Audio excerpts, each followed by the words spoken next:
बिस्मिल्लाहिर्रहमानिर्रहीम, अस्सलाम वालेकुम। आप देख रहे हैं हेड ऑन और मैं हूं मुनीर फारूक। इस वक्त सबसे बड़ी खबर यह है कि पाकिस्तान की फ़ौज के फील्ड मार्शल सैयद आसिम मुनीर मोहसिन नकवी साहब, जो कि इस वक्त वज़ीर दाखिला हैं और अपनी कोर टीम के साथ तेहरान पहुंच चुके हैं। ये एक बहुत अहम दौरा है जो कि पाकिस्तान का एक हाई पावर डेलीगेशन कर रहा है इस वक्त एज वी स्पीक, और इस बात के कवी इम्कानात हैं कि अमेरिका और ईरान के दरमियान जो तनाज़ा है उसके मुज़ाकरात का दूसरा दौर आने वाले चंद दिनों के अंदर पाकिस्तान में हो सकता है। उसी की एक बहुत अहम कड़ी है कि पाकिस्तान की फ़ौज के सरबराह फील्ड मार्शल सैयद आसिम मुनीर इस वक्त तेहरान पहुंच चुके हैं। इसके साथ साथ दुनिया में बहुत कुछ हो रहा है।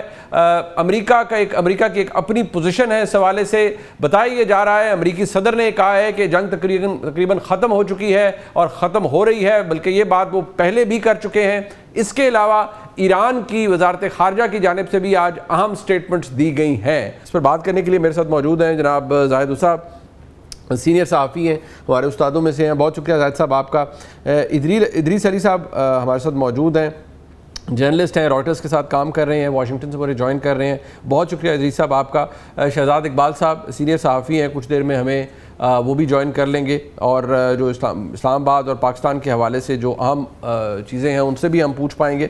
जाहिद साहब, मैं सबसे पहले आपसे जानना चाहूँगा। मैं आज आपका आर्टिकल भी पढ़ रहा था। ऑब्वियसली हमेशा की तरह उसमें हमारे लिए सीखने को बहुत कुछ होता है, बट कंसिडरिंग जहाँ पर आज हम खड़े हैं, आपको लगता है कि जो मेजर डिसएग्रीमेंट्स हमारे सामने हमें नज़र आ रहे थे उसमें कोई हो पाई है तब्दीली? क्योंकि जो लास्ट जहाँ पर अगर ये कहें थोड़ा सा ब्रेक डाउन हुआ था मुज़ाकरात के अंदर, वो तो शायद यही इंप्रेशन मिल रहा था कि ईरान की तरफ से लचक नहीं दिखाई गई। बट डू यू फील के शायद अब चीज़ों में बेहतरी आ चुकी है?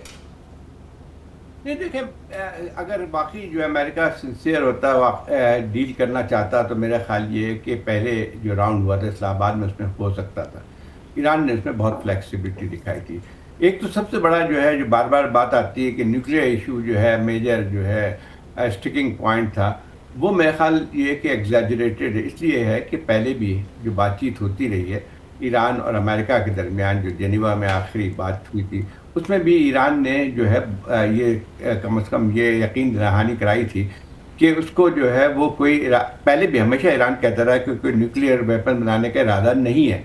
और जहाँ तक इस चीज़ का था कि यकीनी बात है कि वो इस बात पे तैयार नहीं है ईरान कि उसमें जो यूरेनियम इनरिचमेंट की जो एक एनपीटी में जितना भी क्या कहते हैं आपको अलाउ है, तो वो उसको ख़त्म नहीं करना चाहता था। लेकिन यहाँ पे जो है बहुत ज़्यादा एक लिहाज से फ्लेक्सिबिलिटी, देखिए खुद अमेरिकन अखबारात की जो न्यूयॉर्क टाइम्स की स्टोरी थी उसमें ये था कि ईरान इस बात पे भी तैयार हो गया था कि 5 साल तक वो हर किस्म की इनरिचमेंट को रोक देगा। तो मसला ये था कि अगर अमेरिका को वाकई जो है न्यूक्लियर से थी तो वो तो एक मुआहदा हो सकता था। और जो वैंस के जो बातों से बाद में जो इन्होंने इंटरव्यू भी दिए थे शायद फॉक्स टीवी को, तो उसमें भी एक बात आई थी कि बहुत ज़्यादा जो करीब आ गए थे और अचानक फिर जो है उसमें नहीं हुआ। तो मेरे ख्याल उसमें बुनियादी चीज़ यही थी कि जो है ट्रंप अपने मर्जी से जो है वो करना चाहते हैं। अब उसके फ़ौरन बाद भी देखें, इस्लामाबाद के एक अच्छी बात हुई थी कि कोई ब्रेक डाउन उस तरह के टॉक्स में नहीं हुआ था। एक स्टेलमेट ज़रूर हुआ था, एक लिहाज से जो है वो फैसला नहीं हो सका था, कोई हतमी एग्रीमेंट नहीं हो सका था, लेकिन उसमें एक गुंजाइश बाकी थी कि आइंदा के लिए बातचीत होती रहेगी। ब्रेक डाउन तो उस वक्त कहते हैं कि जबकि बिल्कुल ही एक बात आई थी कि बातचीत ख़त्म हो गई, वो तो ऐसा नहीं था। और न ही कि दोनों तरफ से ये जो बात अगर आप सुन लें दोनों फरीकों की, तो दोनों की तरफ से यही था कि मुज़ाकरात करने के लिए कि दरवाजे बंद नहीं हुए थे। अब शायद जो है ये हुर्मुज़ में जो नई जो इसमें मोड़ आया है वो ये था कि जो हुर्मुज़ का जो है नेवल ब्लॉकेड अमेरिका ने शुरू किया है, उसने थोड़ी सी हालात को तब्दील किया है। लेकिन एक बात साफ है कि जो प्रेसिडेंट ट्रंप का कहना यह है कि उसमें उन्होंने मजबूर कर देंगे ईरान को कि वो फिर कैप्चुलेट कर जाए। लेकिन शायद मतलब खुद उनको पता होना चाहिए कि 6 हफ्ते की जंग, जो कि इससे ज़्यादा नहीं हो सकती, तबाही नहीं हो सकती थी ईरान के लिए, उनके लीडरों को भी ख़त्म किया गया, उसके बावजूद भी ईरान ने कैपिचुलेट नहीं किया। तो मेरा ख्याल ये है कि इनकी अगर ये सोच है कि इसके ज़रिए वो कर लेंगे, तो मैं वो मुमकिन नहीं है। लेकिन अगर होना चाहे, अगर वाकई जो एग्रीमेंट होना चाहे, तो अब कोई ऐसी मुश्किल नहीं है। कि जो है उस पर ऐसी कोई ऐसा ब्रेकिंग पॉइंट नहीं है जिसमें देखिए ईरान ने अभी आप देखें कि बहुत ज़्यादा उनकी तरफ से जो पहला बयान आया था फॉरेन मिनिस्ट्री की तरफ से, तो उनका तो कहना यही था कि सफारती जो एक अमल है उसको तो हम नहीं रोकना चाहते हैं। खुद जो है वो स्पीकर जो लीड कर रहे थे नेशनल असेंबली के स्पीकर जो थे, जी जी, उनकी तरफ से जो बयान आया तो वो भी बहुत ज़्यादा मुतवाजिन था। ठीक। अब देखना ये है कि क्या ट्रंप कोई वाकई जो है उनकी करना चाहेंगे मुआहदा, तो ये सारा डिपेंड करता है। लेकिन उसमें जो सबसे बड़ा जो फैक्टर है जिसकी हम बात नहीं करते हैं वो इसराइल का है। मेरे ख्याल ये कि इसराइल की पहले भी बात आई थी कि वो किसी भी बातचीत के ऊपर वो उनकी एग्रीमेंट नहीं थी। उनका जो बयान आया था जब ये सीज फायर हुआ था, तो उन्होंने कहा था कि जो है हमने कंडीशनली इसको सब।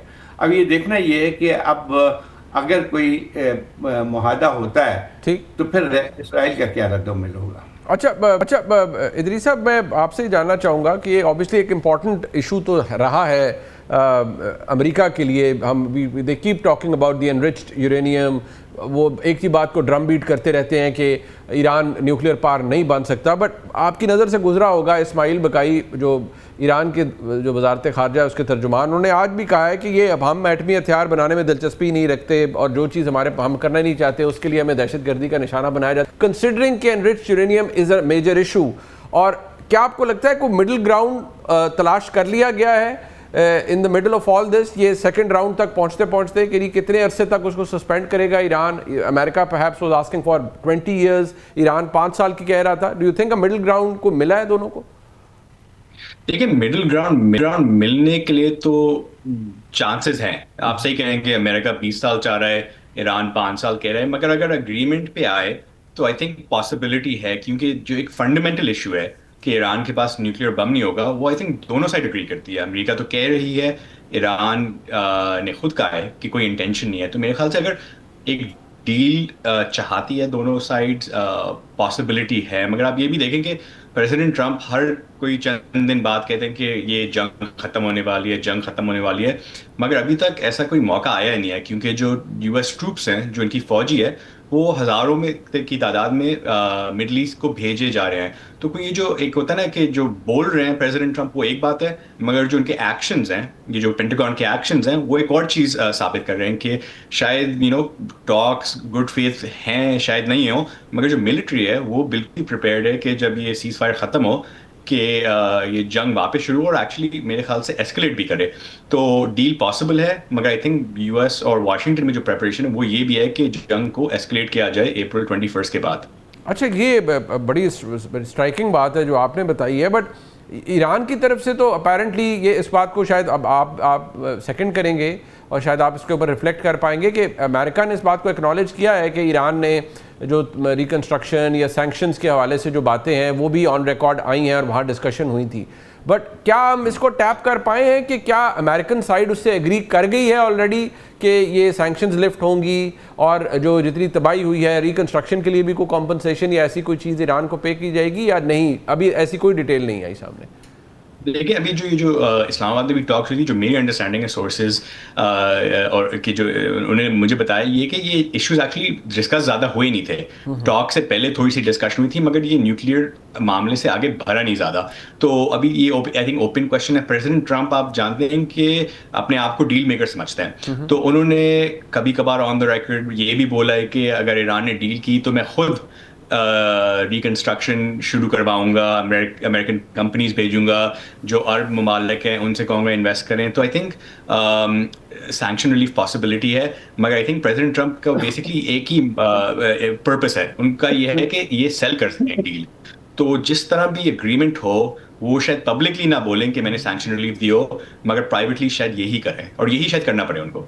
अच्छा शहजाद साहब, बहुत शुक्रिया आपने ज्वाइन किया। ये एज वी स्पीक इस वक्त पाकिस्तान के एक हाई पार्ट डेलीगेशन की बात हो रही है और जो अल जज़ीरा रिपोर्ट कर रहा है वो ये कि पाकिस्तान की जानिब से प्रॉब्ली फील्ड मार्शल गए हैं या कोई बड़ा हाई लेवल डेलीगेशन गया है led by him. So do you feel के ये सिर्फ अभी तक मैसेजिंग हो रही है, सॉफन अप किया जा रहा है ईरान की साइड को, या आपको लगता है कि नहीं प्रोग्रेस एक ख़ास हद से ज़्यादा आगे जा चुकी है और अब जो एक एग्रीमेंट है that is just round the corner? बहुत शुक्रिया मुनीब। मुनीब, जो बयानात आए हैं उससे तो खुद ये बड़ा वाज़ेह है कि प्रोग्रेस काफी हद तक हो चुकी थी। अगर आपने इरानियन साइड का एक बयान सुना हो जिस पर फॉक्स न्यूज पे जेडी वेंस से भी सवाल हुआ, कि जिसमें उनके जो स्पीकर है असेंबली के, उन्होंने जब ये कहा कि काफी हद तक मुआहदा हो चुका था बट यूएस जो है वो लास्ट मोमेंट पे बैक ऑफ कर गया, तो जेडी वेंस ने इसको डिनाई नहीं किया। उन्होंने तो बल्कि इसको पॉजिटिवली लिया कि अगर ईरान ये समझता है कि मुआहदा हो चुका था ऑलमोस्ट या मुआहदे के करीब थे, तो इसमें इसका मतलब तो ये है कि वो बहुत सारी हमारी शराइत को कबूल कर रहे हैं। और जब ये पहला राउंड इसका मुकम्मल हुआ है उसके बाद भी इतला तो यही थी कि जो डिस्कशन और एंगेजमेंट है, कोशिशें वो जारी रहेंगी और पाकिस्तान उसमें एक रोल प्ले करता रहेगा। अब जब दोनों एतराफ से दोबारा ये कहा जा रहा है और पाकिस्तान पे कॉन्फिडेंस शो किया जा रहा है कि पाकिस्तान में एक और राउंड हो सकता है, तो मेरे ख्याल से हमें इसको पॉजिटिवली लेना चाहिए। पहले ये दो कुव्वतें जंग बंदी पे तैयार हो गई, यानी कि टेम्परेरी सीज फायर पे, और एक राउंड ऑफ डिस्कशन हुआ। अब फर्दर दूसरा राउंड ऑफ डिस्कशन अगर होने जा रहा है तो मेरे ख्याल से इसको पॉजिटिवली देखना चाहिए। और मुझे लगता है कि हम शायद मुआहदे के ज्यादा करीब है एज कंपेयर टू के दोनों ये कुव्वतें दोबारा जंगी मैदान में फैसले के लिए जाएं। अच्छा, एक और पॉजिटिव डेवलपमेंट मेरे ख्याल से अब से कुछ देर पहले हुई है कि यूएई के जो वाइस प्रेसिडेंट है उनका कांटेक्ट हुआ है ईरान के पार्लियामेंट के स्पीकर से, कालीबाफ साहब से। ये मेरे ख्याल से बड़ा अहम है, क्योंकि जब हम ये देख रहे थे कि पाकिस्तान भी एक पीस मेकर का रोल प्ले कर रहा था, या जब सीज फायर हुआ और जब ये टॉक शुरू हुई, तो यूएई के जो आप कह सकते हैं उनके जो सहाफी हैं या जो ऑफिशियल से बहुत जो करीब सोर्सेज हैं, उनके इस किस्म के बयानात आ रहे थे जिससे बड़ा वाज़ेह था कि यूएई शायद नहीं चाहता कि ईरान स्ट्रेट ऑफ होर्मुज का कंट्रोल रखे, या ईरान एक इतनी मजबूत कुव्वत के तौर पे इस खित्ते में रहे जो कि खलीजी ममालिक के लिए बार बार एक मसला बन सके या उनके लिए एक पॉइंट ऑफ कंसर्न रहे। लेकिन अब अगर वो बात करते हैं ईरानियन ऑफिशियल से और सीज फायर के हवाले से बात हो रही है, तो इसका मतलब तो शायद यही समझा जाना चाहिए कि बाकी खलीजी ममालिक की तरह अब यूएई भी चाहता है कि किसी ना किसी तरीके से जंग बंदी हो। क्योंकि देखें, इस फर्स्ट राउंड ऑफ टॉक्स के बाद जो ये नेवल ब्लॉकेड वाला एक और तजुर्बा था ट्रम्प साहब का कि शायद इसकी वजह से प्रेशर में आके ईरान स्ट्रेट ऑफ होर्मुज खोल देगा, वो तो हुआ नहीं, उल्टा वो बैकफायर किया है। क्यों? क्योंकि उस तरीके से यूरोपियन कंट्रीज ने उनको सपोर्ट नहीं किया है इस इक़दाम के लिए। दुनिया भर से ये कहा जा रहा है कि आप इसको अनब्लॉक करने जा रहे थे, आपने इसको मजीद ब्लॉक कर दिया है, जिसकी वजह से ऑयल प्राइसेस में बहुत इजाफा हुआ, which is again a concern for the domestic audience of US as well. Donald Trump साहब का अपना जो अप्रूवल रेटिंग है उसके लिए बड़ा मसला है ये, कि जितनी प्राइसेस बढ़ती रहेंगी उनकी जो इन्फ्लेशन है यूएस में वो बढ़ेगा, जो उनकी डोमेस्टिक ऑडियंस के लिए एक बड़ा मसला है। पहले ये जंग पॉपुलर नहीं है, इसराइल में पॉपुलर है लेकिन यूएस में नहीं है ये पॉपुलर जंग, तो ऑब्वियसली उनको अपनी जो लोकल ऑडियंस है उसको भी देखना पड़ेगा। तो ये सारी चीजें इंडिकेट कर रही है मेरे ख्याल से कि आई थिंक मुआहदा ज्यादा मुआहदे के हम ज्यादा करीब है एज कम्पेयर टू के दोबारा ये जंगी मैदान में जाए। बट हैविंग सेड दैट, आपको पता है कि पहले भी ओमान सालिसी का किरदार अदा कर रहा था, ऑलमोस्ट कह रहे हैं कि ईरान इस पे भी तैयार हो गया था कि अपने स्टॉक पाइल को वो बिल्कुल डाउनग्रेड कर देगा या खत्म कर देगा, लेकिन फिर आपने देखा कि एस्केलेशन हुई। तो ऑब्वियसली ट्रम्प साहब के बयानात को थोड़ा सा हम जो है वो उन पे मुकम्मल तौर पे ट्रस्ट नहीं कर सकते, पिंच ऑफ सॉल्ट के साथ ही लेंगे। Pinch of salt, but indications are positive, I guess. Indications are positive, but I am concerned. Obviously, मेरे आप हम सब के लिए कंसर्न है, जो भी इदरीस साहब भी बात कर रहे थे। बट जाहिद साहब, एक बात है sir, talking of strait of Hormuz, आज जो अमेरिकी सदर का जो एक और ट्वीट है कि China is very happy that I am permanently opening the strait of Hormuz. I mean, it's full-time entertainment, I believe. जो कह रहे हैं, I'm doing it for them also and the world. The situation will never happen again, and they have agreed not to send weapons to Iran. President Xi will give me a big fat hug when I get there in few weeks. I mean, this is all very entertaining if we talk about the American president and the way he conducts himself. But ये जो China वाला उन्होंने बात की है, अब वो China को कह रहे हैं कि मैं चाइना ने कमिट किया है कि वो ईरान को वेपन्स नहीं भेजेगा। So how do you rate this कि वो कह रहे हैं हम चाइना भी बहुत खुश है? मेरा ख्याल ये कि कोई बात ट्रम्प की जो है सीरियसली नहीं ली जा सकती है, कभी भी कोई फैक्चुअल नहीं होती है, एग्जैजरेटेड होती है। अगर यानी कोई आम आदमी भी समझ सकता है। आज मैंने अपने कॉलम में भी इसका जिक्र किया है, दो जो कमेंट्स हैं चाइना के, अगर आप देख रहे हैं तो उसमें दोनों साफ बात हो जाती है कि चाइना का रिएक्शन क्या है। चाइना के फॉरेन जो मिनिस्ट्री स्पोक्समैन ने इसको कंडेम किया हॉर्मुज़ को बंद करने में, और सबसे ज़्यादा जो है प्रेसिडेंट जी का जो है वो बयान है कि लॉ ऑफ जंगल कोई उसकी इजाज़त नहीं दी जाएगी। और ये उन्होंने जो है यूएई के जो प्रेसिडेंट गए हैं वहाँ पे उसके मीटिंग के बात की थी।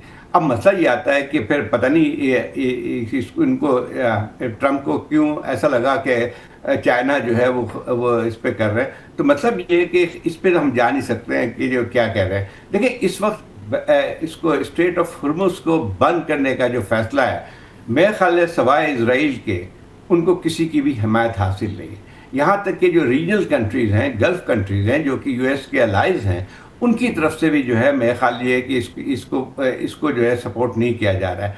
देखिए, एक बहुत बड़ी तब्दीली आ रही है मिडल ईस्ट में, उसको भी ज़रा समझना चाहिए कि इस पूरी जंग के जो सबसे ज़्यादा जो है जिसका असर पड़ा है वो इन्हीं खलीजी ममालिक के ऊपर पड़ा है, जहाँ पे यूएस के बेसिस थे। उनको दो चीज़ें हुई हैं कि उनको नुकसान ज़्यादा उठाना पड़ा। अब यूएई को देख लें कि जो है उनका अब पूरा जो इकॉनमी जो है वो एक हद तक जो है वो तकरीबन ख़त्म होने के है, जहाँ पे जो उनकी बेसिस थी उसकी, और उसी तरह सऊदी अरेबिया को भी बेतहाशा नुकसान पहुँचा है। अब दोनों देखें तो, और इस पूरे अरसे में मेरे ख्याल अमेरिका पे उनका पूरा डिपेंडेंस था इनकी सिक्योरिटी के हवाले से, और वहाँ पे सब इन ममालिक में अमेरिकन बेसेस भी थे, लेकिन तमाम बेसेस की मौजूदगी में जो है एक उनका दफा नहीं हो सका है ईरानियन जो भी स्ट्राइक थी। अब वही है कि एक आयदा चल के अब 2-3 और तब्दीलियाँ आ रही हैं।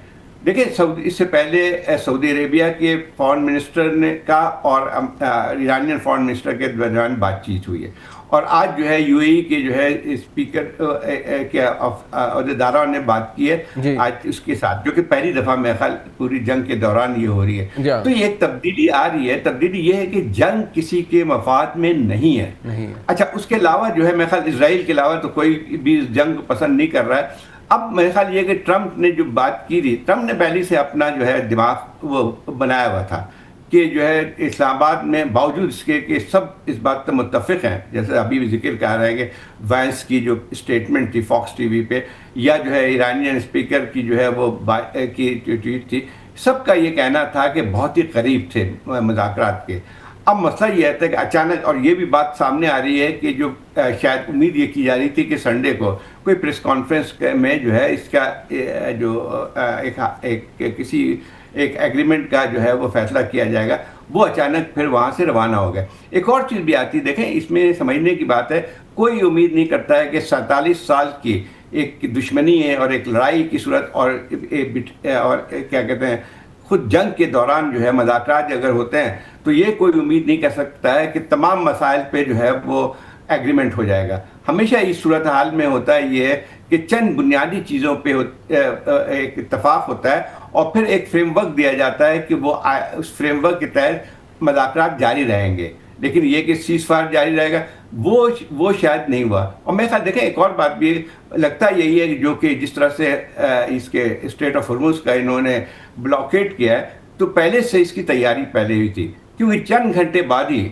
हम देखते हैं कि उन्होंने ऐलान किया और उसके बाद जो है वो उसका नफाज भी शुरू हो जाता है। तो मेरे ख्याल ये कि टिपिकल ट्रंप की पॉलिसी है कि अभी के बयान कुछ देते हैं करते कुछ और हैं।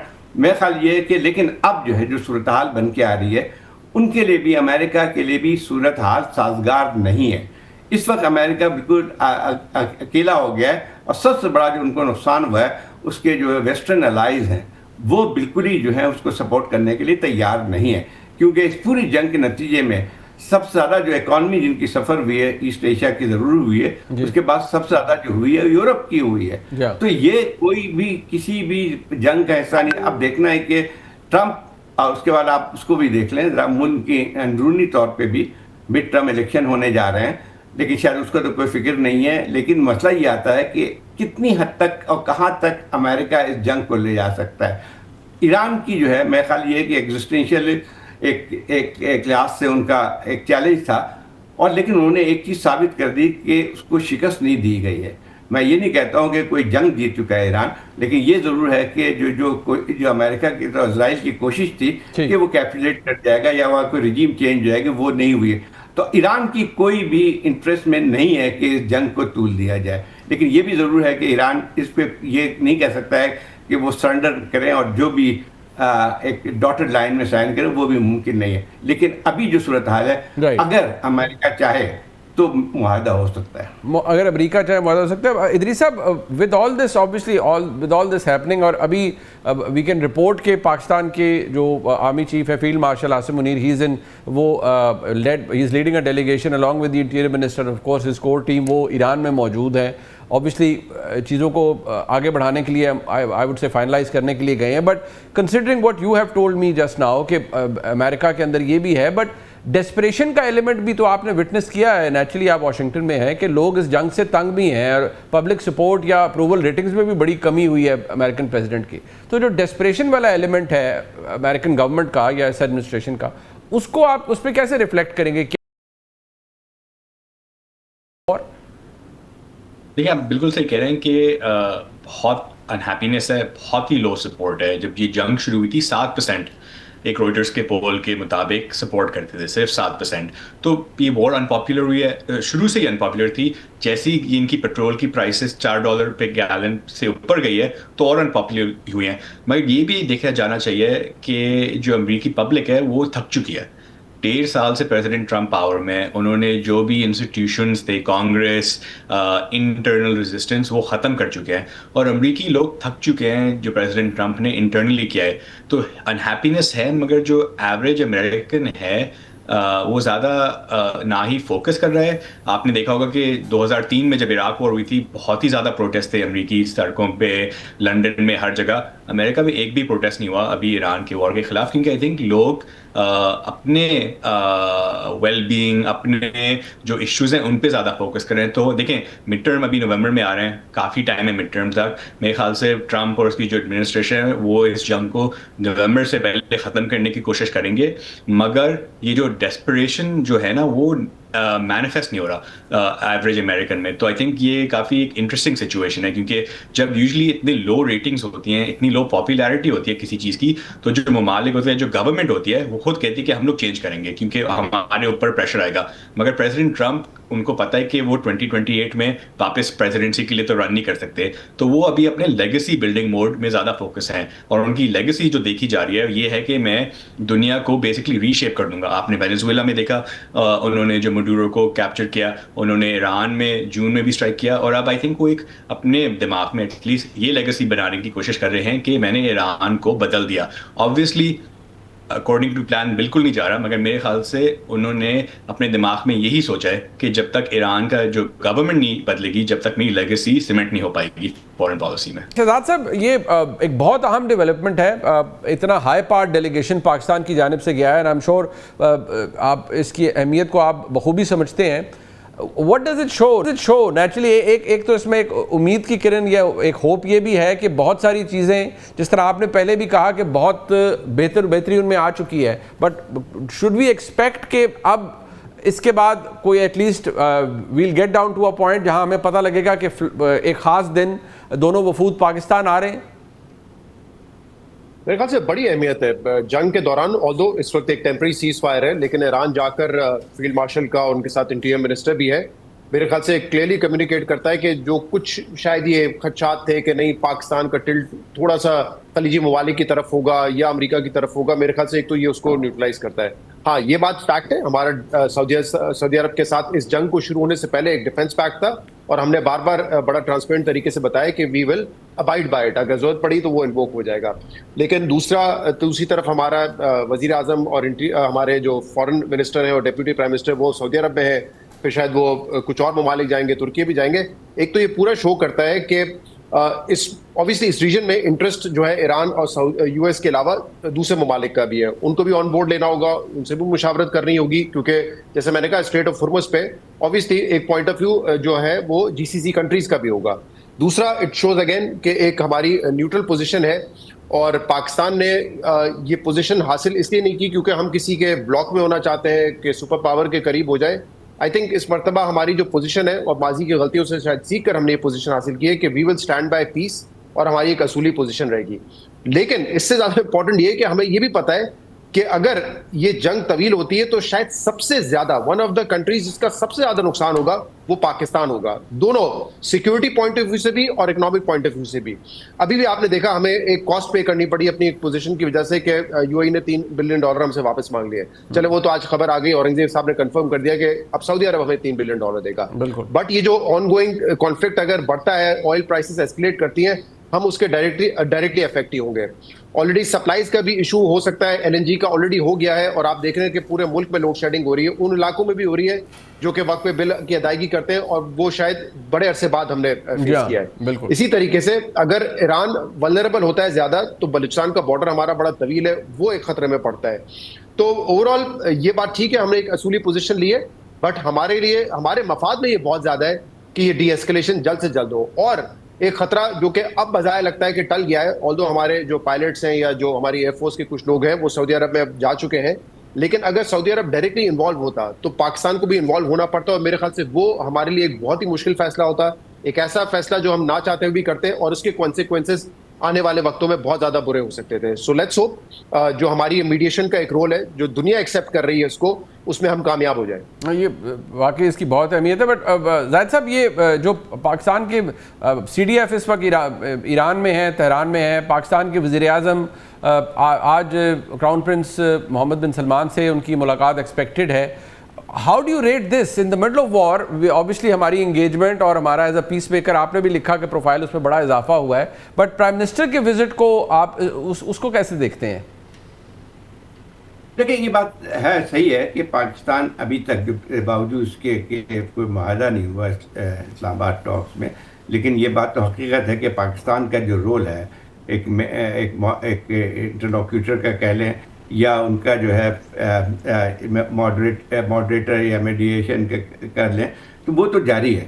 और मेरे ख्याल इस वजह से भी जारी है कि इस वक्त जो सारे दोनों फरीक जो हैं, दो हैं, इसको इसराइल को तो छोड़ दें, Israel is not part of this peace process anyway, लेकिन ये था कि इन दोनों का जो है एक लिहाज से पाकिस्तान के ताल्लुकात अच्छे हैं, तो एक ट्रस्ट एक फैक्टर भी है कि दोनों फरीक जो है पाकिस्तान पे ट्रस्ट करते हैं। इस वक्त ईरान के भी इंटरेस्ट में है कि पाकिस्तान की हिमायत या पाकिस्तान की जो एक हद तक सपोर्ट है वो भी बरकरार रहे। जैसे अभी पहले बात हुई थी, बिल्कुल सही है कि इसमें पाकिस्तान अगर जंग तूल पकड़ती है तो पाकिस्तान के लिए बहुत नुकसान होगा। देखिए, आपकी 2 बॉर्डर इस वक्त हॉस्टाइल हैं और तीसरी बॉर्डर जो है आपकी ईरान के साथ 900 किलोमीटर की जो है, अगर फर्ज कीजिए कि वहाँ पे क्यास होता है, यही क्यास हो सकता है ज़्यादा, उसके बाद आपका ये तीसरा बॉर्डर भी जो है आपके लिए ख़तरनाक हो सकता है। तो ये पाकिस्तान की अपनी नेशनल सिक्योरिटी का भी तकाजा यही है कि किसी तरह से जंग को रोका जा सके। इदरीस साहब, आप चाहूँगा कि जो से हाल है, बहुत तारीफ़ की गई है माजी में भी अमरीकी सदर की जानिब से, पाकिस्तान के फील्ड मार्शल की, पाकिस्तान के प्राइम मिनिस्टर की। ओवरऑल जो सेंटिमेंट है पाकिस्तान के हवाले से वो बड़ा एक्सटैटिक रहा है और ये भी एक एलिमेंट रहा है कि अमरीकी सदर आम तौर पर किसी से इतने ज़्यादा वो बहुत जल्दी इंस्पायर नहीं होते, लेकिन from the very first meeting वो फील्ड मार्शल आसिम मुनीर से बड़े इंस्पायर हुए हैं। तो what's the local buzz, what do people think about it, कि क्या स्टिकिंग पॉइंट क्या रहा है विज़-अ-वी पाकिस्तान एंड अमेरिका जो रिलेशनशिप रहा है, and particularly with regards to this negotiation जो इस वक्त हो रही है? देखिए, पाकिस्तान और अमेरिका की जो 20 साल पहले, पिछले 20 साल की जो रिलेशनशिप रही है 2001 से जो जारी है, वो एक प्राइमरी प्लेयर के तौर पे नहीं देखा जाता था। आपको पता है कि अफगानिस्तान के नेक्सस और प्रिज्म के थ्रू देखा जाता था। तो जब से ये इनका जो विड्रॉल हुई है अफगानिस्तान से, वो एक फैक्टर निकल गया है और अब जब से अमेरिका पाकिस्तान को पाकिस्तान के तौर पे देखे जा रही है। और देखें, अब जो बाइडेन एडमिनिस्ट्रेशन था उनका बड़ा फोकस था चाइना पे, और उनने देखा कि इंडिया एक बड़ी मार्केट है, एक बड़ी कौम है, तो हम लोग उन पे पिवट करेंगे। और कोई 4 साल के लिए अगर देखा जाए, पाकिस्तान यूएस रिलेशंस मतलब डोरमेंट थे, कोई ऊपर नहीं थी, ज़्यादा नीचे नहीं थी, मगर कोई खास नहीं थी। मगर जब से प्रेसिडेंट ट्रंप आए हैं, वो जैसे हम बात कर रहे थे, वो अपनी सॉर्ट ऑफ ग्लोबल जो मेकअप है वो शेकअप करने की कोशिश कर रहे हैं। और उनने काफ़ी जल्दी मुझे ख्याल से रियलाइज़ कर लिया कि पाकिस्तान एक ऐसा ममालिक है, एक ऐसी कंट्री है जो इसमें काफ़ी अच्छा रोल प्ले कर सकता है। क्योंकि जो आपके जो अदर गेस्ट बोल रहे थे कि देखें, ये बिल्कुल वाशिंगटन में देखा जा रहा है कि जो पाकिस्तान है, जो आजकल का पाकिस्तान है, वो सही में ऑनेस्ट ब्रोकर की तरह एक्ट कर रहा है कि ना ही तो ईरान का ज़्यादा साइड ले रहा है ना ही अमेरिका का। तो आई थिंक ये बहुत एक अप्रिशिएट कर रहे हैं व्हाइट हाउस में और पेंटागन में और स्टेट डिपार्टमेंट में, जो मैंने सोर्सेज से बात की है। और आपने ये फील्ड मार्शल की बात की, उनकी आप बिल्कुल सही कह रहे हैं कि जो रिलेशनशिप है ना वो काफ़ी स्ट्रांग है, not only on a sort of working level मगर अगर पर्सनल लेवल पे भी देखा जाए प्रेसिडेंट ट्रंप बहुत ही कम लोगों की ऐसी बात करते हैं। आई थिंक प्रेसिडेंट ट्रंप को एक काफ़ी रिस्पेक्ट फैक्टर होता है, वो काफ़ी रिस्पेक्ट करते हैं अथॉरिटी फिगर्स को और जो स्ट्रांग मैन जिनको देखा जाए। और ऑब्वियसली फील्ड मार्शल की जो पोजीशन है पाकिस्तान में और पाकिस्तानी गवर्नमेंट में वो काफ़ी स्ट्रांग है। तो आई थिंक वो रिस्पेक्ट करते हैं प्रेसिडेंट ट्रंप और इसीलिए वो आई थिंक काफ़ी विलिंग टू अपने तौर पे उनको ट्रस्ट काफ़ी करते हैं, उनके साथ काम बहुत करते हैं। ये जो इस्लामाबाद में जो भी टॉक्स होती हैं उससे पहले उनसे हर दिन शायद बात हो रही थी। तो मेरे ख्याल से बहुत कम लोगों से प्रेसिडेंट ट्रंप की हर दिन बात होती है। तो आई थिंक ये एक वॉशिंगटन में जो है ना ये जो व्यू पॉइंट पाकिस्तान का वो बहुत जल्दी बदल चुका है। और मेरे ख्याल से मैं एक्चुअली काफ़ी सरप्राइज था देख के कि कितनी जल्दी बदल सकता है। तो आई थिंक ये काफ़ी एक मोमेंटम है पाकिस्तान के लिए वॉशिंगटन में। और ये नहीं कि सिर्फ ट्रंप एडमिनिस्ट्रेशन और रिपब्लिकन पार्टी में देखा जाए, अगर पेंटागन से मैं जब लोगों से बात करता हूँ मिलिट्री में, वो भी यही कह रहे हैं कि पाकिस्तान ने जो रोल प्ले किया है वो बहुत ही पॉजिटिव है। और होपफुली ये जब टॉक्स ख़त्म हो, अग्रीमेंट या ना अग्रीमेंट हो, वो टॉक्स चलती रहे। आपने जब जेडी वैंस ने जब सैटरडे को अपनी संडे मॉर्निंग को अपनी प्रेस कॉन्फ्रेंस दी इस्लामाबाद से, उन्होंने यही शुरू किया ना कि जो भी हो जाए पाकिस्तान ने बहुत कोशिश की, हम लोग बहुत अप्रिशिएट करते हैं। और वो सेंटिमेंट बिहाइंड क्लोज डोर्स भी यही है। ठीक, टुवर्ड्स द एंड शहजाद साहब, आई नो आप मईशत को मुझसे बहुत ज़्यादा और बल्कि बहुत ही ज़्यादा समझते हैं, बट कंसिडरिंग ऑल दिस, अगर हम सक्सेसफुल हो जाते हैं विद ऑल दिस, ये एक बहुत बड़ा रेजोल्यूशन है जो हम करा पाते हैं, पाकिस्तान को अभी आपने खुद ही उसका जिक्र किया कि वो हमने यूएई को वापस करने थे, सऊदीया ने आपको फैसिलिटी दे दी, परहैप्स ऑलरेडी जो डिपॉजिट्स हैं उनके में भी कोई एक्सटेंशन हो गई है, कोई पाकिस्तान का इसमें not exactly I would say monetary benefit, but GCC countries के अंदर या ओवरऑल पाकिस्तान को कोई बेनिफिट इसका होगा with this being a peace maker, या सिर्फ डिप्लोमेटिक स्ट्रेचर ही पाकिस्तान का आप समझते हैं बुलंद होगा? अच्छा, मैं सिर्फ एक इस पर कमेंट करना चाहूंगा। अभी जो इदरीस साहब बात कर रहे थे कि पाकिस्तान का जो मोमेंटम है इन व्हाइट हाउस बहुत जल्दी शिफ्ट हुआ है, क्योंकि देखें इंडिया एक स्ट्रेटेजिक अलाय है यूएस का, हमारा एक ट्रांजैक्शनल रिलेशनशिप रहा है। लेकिन उसके बावजूद मेरे ख्याल से 2-3 रीजन हो सकते हैं। एक तो ये कि ट्रंप पसंद करते हैं स्ट्रॉन्ग मैन को। पाकिस्तान ने जब शिकस्त दी इंडिया को, इस अपने से बड़ी कुव्वत को, एक तो वो चीज़ बड़ी रजिस्टर की गई है। दूसरा, आई थिंक हमने ये बहुत जल्दी रीड किया और ये हमारे एडवांटेज में जा रहा है कि किस किस्म की बात और लहजा सुनना चाहते हैं, लैंग्वेज क्या सुनना चाहते हैं डोनाल्ड ट्रंप, और उसका भी मेरे ख्याल से हमारी क़यादत ने ख्याल रखा है। क्योंकि आप ये सोचें जिस किस्म की वो बात कर रहे होते हैं, कल को पाकिस्तान को कोई धमकी देना शुरू कर दे किसी वजह से, तो हमारे क्या हालात होते हैं। इकोनॉमिकली हम वैसे ही बड़े कमजोर हैं। तो ये 2-3 चीज़ें, एक तो स्ट्रॉन्ग मैन का होना, वहाँ पे इस चीज़ को रजिस्टर होना, और दूसरा क्या सुनना चाहते हैं, क्या लैंग्वेज सुनना चाहते हैं। इवन जब टैरिफ के मामला हुए थे तो हमने फौरन नहीं कहा हम नेगोशिएट करने के लिए तैयार हो जाएंगे, इंडिया ने उसमें भी बहुत ज्यादा डिले किया। तो पाकिस्तान के साथ जो टैरिफ को रिविजिट किया गया वो बहुत जल्दी कर लिया था एज कम्पेयर टू इंडिया। दूसरा देखें, ये एक बड़ा इंपॉर्टेंट आपका क्वेश्चन है कि सारी सिफारतकारी में हम इकोनॉमिक बेनिफिट क्या हासिल कर सकेंगे। अगर कोई मुल्क हमें कर्ज देता है क्योंकि हम उनके साथ डिफेंस पैक करते हैं, मेरे ख्याल से ये कोई लॉन्ग टर्म इकोनॉमिक बेनिफिट नहीं है। अब मामला ये है कि अगर कोई रेजोल्यूशन होता है कि क्या हम ये दुनिया को, स्पेशली अमेरिका को कन्विंस कर पाएंगे कि हमें गैस की नीड्स है, हम ईरान के साथ कोई गैस पाइपलाइन का जो पहला पुराना मंसूबा था उसको दोबारा इनिशिएट कर सके, उनसे सस्ता तेल ले सके, ये कोई अच्छे इंसेंटिव्स होंगे जो हमें मिल जाएंगे। दूसरा, क्योंकि अगर हम ये नहीं करेंगे और सिर्फ कोई लोन्स पे या कोई, जब सुपर पावर के साथ हमने माजी में भी देखा है, जब डिक्टेटर के दौर में भी पाकिस्तान कभी अयूब खान के टाइम पे उनके साथ हुआ, जिया के टाइम पे साथ हुआ, मुशर्रफ के टाइम पे उनके साथ हुआ, लॉन्ग टर्म में हमने नुकसान ही उठाया उसका। ठीक है, शॉर्ट टर्म में हम मॉनेटरी बेनिफिट्स उठा लेते थे। तो हमें इसको प्रॉपर मेरे ख्याल से चैनलाइज करने की जरूरत है, और इसमें हमें अपना हाउस इन ऑर्डर बहुत करना पड़ेगा। और इनफैक्ट मैं तो लॉन्ग टर्म की बात कर रहा हूँ कि हमें कहीं ना कहीं इन्वेस्टमेंट एवेन्यूज वगैरह ढूंढने की जरूरत है, जैसे ईरान की पाइपलाइन की मैंने बात की। लेकिन इन शॉर्ट टर्म मुझे लगता है इसके थोड़े से असरात आएंगे और हमें शॉक एब्जॉर्ब करना पड़ेगा, क्योंकि अगर लोगों का कॉन्फिडेंस, मैं इस असम्पशन पे बात कर रहा हूँ कि ये रिजॉल्व हो जाता है अगर मसला, तब भी शायद लोगों का कॉन्फिडेंस दोबारा जीसीसी कंट्रीज में बहाल होने में वक्त लगे, यूएई में, सऊदी अरब में। और वहां पे अगर कोई स्लो डाउन आता है, और पाकिस्तान के बहुत सारे वर्कर्स वहां पे काम करते हैं, पाकिस्तान के बहुत सारे व्हाइट कॉलर लोग भी वहां पे काम करते हैं, बिजनेसमैन भी हैं, बट लेबर तबका बहुत ज्यादा ठीक है, है। वो अगर वहां से डिस्प्लेस होते हैं या वापस उनको बुलाना पड़ता है क्योंकि वहां पे इकोनॉमिक कंडीशंस जो है वो खराब होंगी, वो मेरे ख्याल से पाकिस्तान के लिए रेमिटेंसेस के बहुत उसका मनफी असर होगा। तो मेरे ख्याल से कुछ शॉर्ट टर्म में हमें बुरे असरात देखने पड़ सकते हैं, बट यू आर राइट कि हमें इकोनॉमिक बेनिफिट तलाश करने की जरूरत है आउट ऑफ ऑल दिस। बहुत शुक्रिया, बहुत शुक्रिया इकबाल साहब आपका, जनाब इदरीस अली साहब आपका, और जाहिद हुसैन साहब सीनियर साहब हमारे साथ मौजूद थे। प्रोग्राम आपने देखा जी, इसका फीडबैक जरूर दीजिएगा, देखने का बहुत शुक्रिया। खुदा हाफिज़।